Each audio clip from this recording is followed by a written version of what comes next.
आज Doubtnut app download करें। Doubtnut पर अपने सभी गणित, रसायन विज्ञान, भौतिक विज्ञान और जीव विज्ञान के डाउट्स का करो सफाया।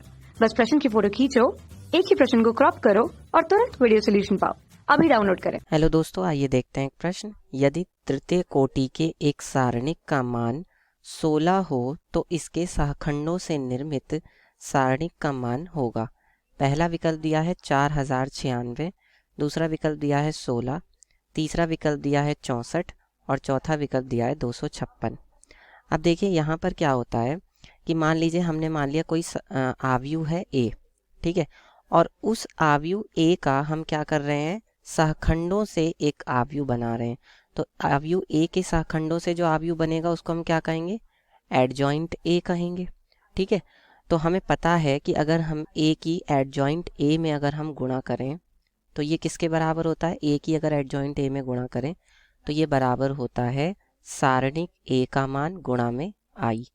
अब यहाँ पर आई जो है, आई का क्रम हम एन क्रम लेंगे। एन मतलब कि आई एन का मतलब ये है कि ये एन गुणा एन कोटि का आव्यूह है। ठीक है, और यही किसके बराबर होता है, ये बराबर होता है एडजॉइंट ए और गुणा में ए के बराबर। ठीक है, तो अब यहाँ से हमें क्या ज्ञात करना है कि एडजॉइंट ए का सारणिक। ठीक है, तो देखिए ए गुणा में एडजॉइंट ए, ये हो गया। अब ये किसके बराबर होगा, सारणिक ए तो है ही है। ये जो आई एन है इसको मैं क्या लिख सकता हूँ, ये इकाई आव्यूह है।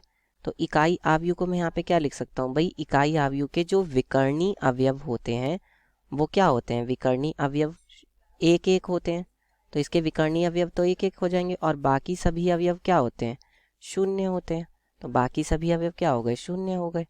ये लीजिए, ठीक है, बाकी सारे अवयव जो हैं वो हमने क्या कर दिए, शून्य कर दिए। अब इसके बाद यहाँ से हमें ये पता चलता है कि ये अब ये कितने, क्योंकि हम ये n क्रम का आव्यूह है तो हमें ये बताना पड़ेगा कि भाई ये कहाँ तक जाएगा। ठीक है, तो हमने मान लिया कि ये भाई n क्रम का आव्यूह है तो ये चलता चला जाएगा इस तरह से। ठीक है, ये हमने मान लिया। ठीक है, क्योंकि ये n गुणा n क्रम का आव्यूह है। ठीक, तो अब इसके बाद यहाँ पर क्या होगा, ये बताइए। ये यहाँ पर हमारा, अब इस सारणिक ए का मान जो है हम सब में अंदर गुणा कर सकते हैं जहाँ जहाँ पर एक एक है। तो ये क्या हो जाएगा, ए गुणा में एडजॉइंट ए।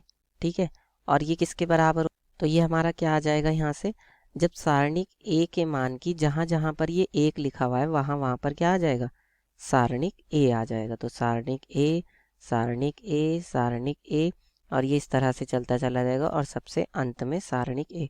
बाकी सभी अवयव क्या होंगे, इसके शून्य होंगे।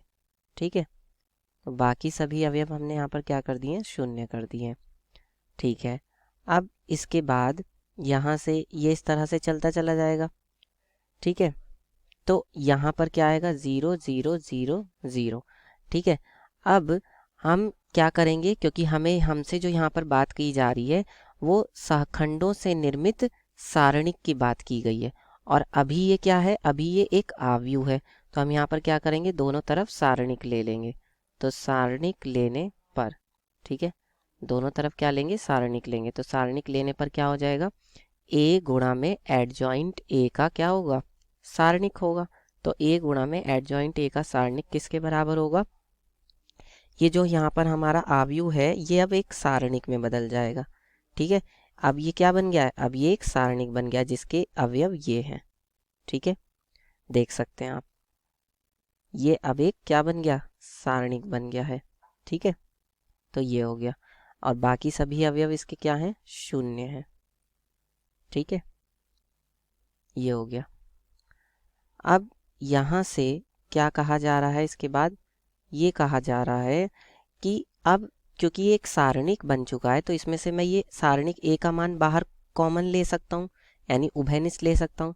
और हमें एक बात ये भी पता है कि अगर सारणिक ए गुणा में बी दिया हुआ है तो ये किसके बराबर होता है, सारणिक ए गुणा में सारणिक बी के बराबर होता है।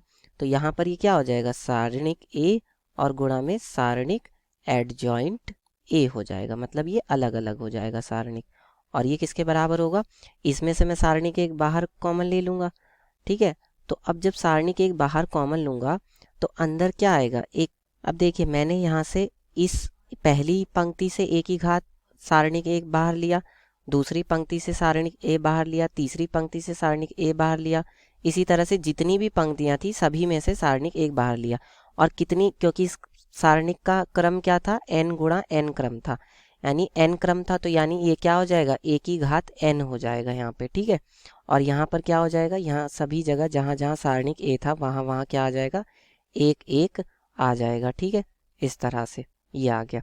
और इसके बाकी अवयव क्या होंगे, इसके बाकी जो अवयव हैं वो 0 होंगे, ठीक है, ये इस तरह से। और अब हमें पता है कि अगर कोई इकाई आव्यूह है, ठीक है, अगर कोई इकाई आव्यूह है, ठीक है, तो उसका जो सारणिक होता है वो किसके बराबर होता है, 1 के। तो ये एक तरह से इकाई आव्यूह का ही तो सारणिक है, तो इसका मान तो 1 के बराबर हो जाएगा। इसका मतलब a गुणा में एडजॉइंट a का जो सारणिक है ये किसके बराबर आएगा, सारणिक a की घात n गुणा में कितना हो जाएगा, 1 हो जाएगा, ठीक है।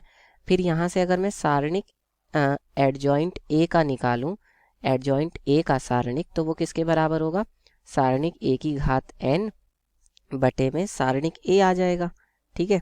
तो इसको मैं ये भी तो कह सकता हूँ कि सारणिक एडजॉइंट a जो है वो किसके बराबर होगा, सारणिक a की घात n, और यहाँ एक घात 1 है तो ये ऊपर जाके क्या हो जाएगी, -1 हो जाएगी।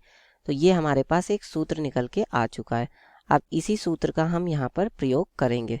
तो देखिए क्या है यहाँ पर प्रश्न हमारा, कि वो जो क्रम है उसका तृतीय कोटि का, यानी कि n बराबर कितना है, 3 है। ये ध्यान से समझिए, पहले तो हमने एक सामान्य रूप में लिखा था, अब यहाँ पर इन्होंने हमें वो कोटि कितनी दे दी है, तृतीय कोटि, यानी n बराबर 3, और सारणिक का मान किसके बराबर दिया है, 16 के बराबर, है ना।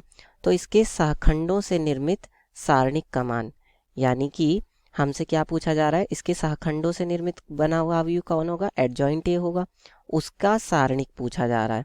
और हमें दिया है कि n बराबर कितना है, 3 है, और सारणिक a का मान हमें किसके बराबर दिया है, 16 के बराबर दिया है।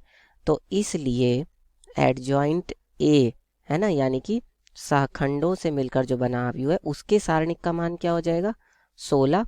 16 की घात कितना हो जाएगा, ये n-1, n का मान है यहाँ पे 3, तो 3 - 1 यानी कि कितना हो जाएगा, 16 की घात 2, और 16 की घात 2 कितना होता है, 256 होता है 16 का वर्ग। तो इसलिए हमारा यहाँ पर कौन सा विकल्प सही होगा, बताइए। यहाँ पर हमारा चौथा विकल्प सही है। कक्षा 6वीं से 12वीं से लेकर नीट, IIT, JEE वो एडवांस के लेवल तक 1 करोड़ से ज्यादा छात्रों का भरोसा।